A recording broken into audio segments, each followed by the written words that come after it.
भूमिहारों की नाराजगी कहीं भाजपा के लिए बिहार में पड़ न जाए भारी।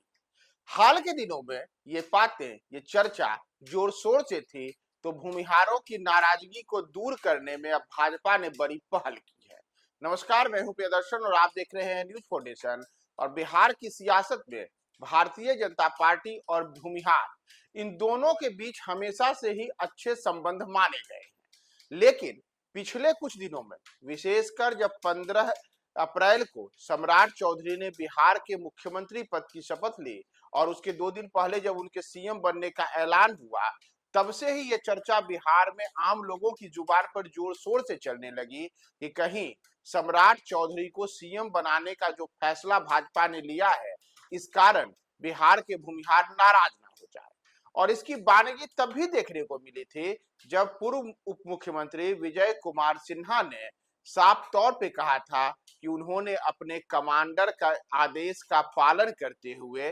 सम्राट चौधरी के नाम को आगे बढ़ाया। और विजय कुमार सिन्हा जो भूमिहार जाति से आते हैं, तो उनके इस बयान के बाद सियासी चर्चाएं तेज हो गई कि कहीं विजय कुमार सिन्हा अपने लिए वह दर्द तो बयान नहीं कर रहे हैं कि उनको सीएम पद की रेस का दावेदार माना जा रहा था, लेकिन अचानक से अंतिम मौके पर सम्राट को सीएम बना दिया गया और इस कारण उन्होंने अपनी नाराजगी भी पेश कर दी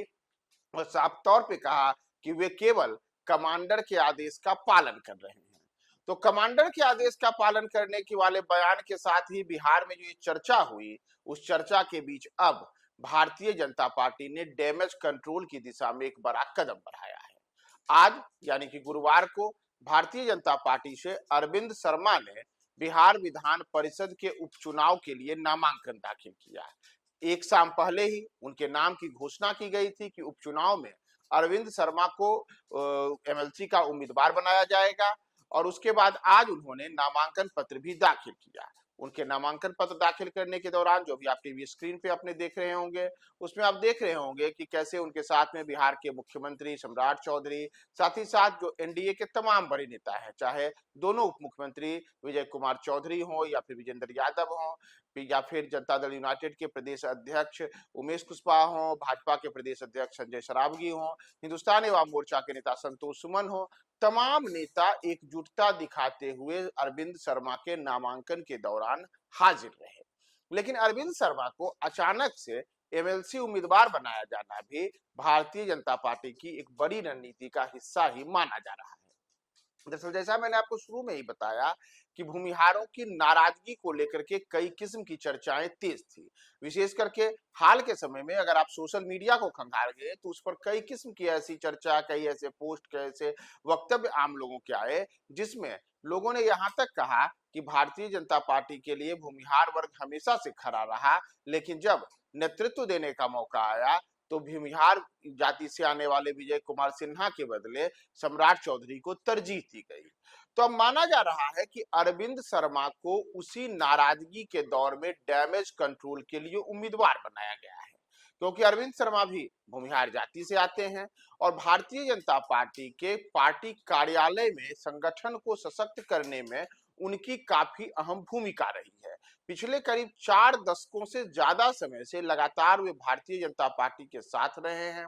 भाजपा के तमाम जो उतार चढ़ाव वाले बिहार में दौर रहे, उस दौर में अरविंद शर्मा लगातार पार्टी के लिए मजबूत स्तंभ के तौर पर बनकर पार्टी के लिए अलग अलग जगहों पर काम करते रहे। और इतना ही नहीं, इस दौर में उनको बिहार के जो मौजूदा मुख्यमंत्री सम्राट चौधरी हैं, उनके निकटस्थ नेताओं में भी गिना गया। और इन तमाम चीजों के बीच अब जब सम्राट चौधरी बिहार के मुख्यमंत्री बने हैं और एमएलसी उपचुनाव में जब मौका देने की बारी आई, तो अरविंद शर्मा को मौका दिया गया। यहाँ यह भी ध्यान रखने वाली बात है कि अरविंद शर्मा को उपचुनाव में जो सीट दी जा रही है, यह सीट मंगल पांडे के विधायक बनने के कारण रिक्त हुई है। मंगल पांडे जो ब्राह्मण जाति से आते हैं और इस बार सीवान विधानसभा क्षेत्र से विधायक का चुनाव जीत करके पहली बार विधानसभा पहुंचे हैं, तो उसके बाद यह माना जा रहा था कि संभव है कि भाजपा किसी ब्राह्मण चेहरे पर दांव लगाएगी और एमएलसी उपचुनाव में उनको उम्मीदवार बनाएगी।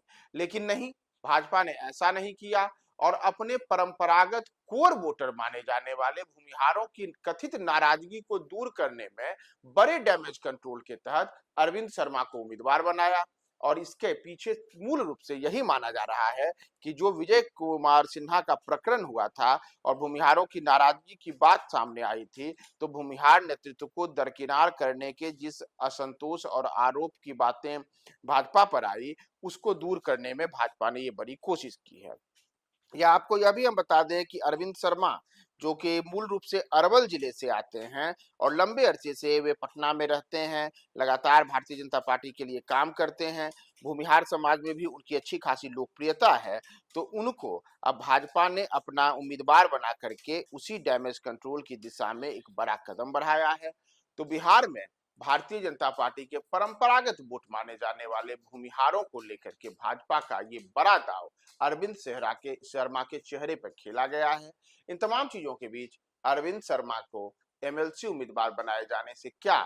वास्तव में बिहार के भूमिहारों की नाराजगी की जो बात थी वह दूर हो जाएगी? आपका क्या मानना है? कमेंट बॉक्स में टिप्पणी करें और देखते रहें न्यूज 4 नेशन।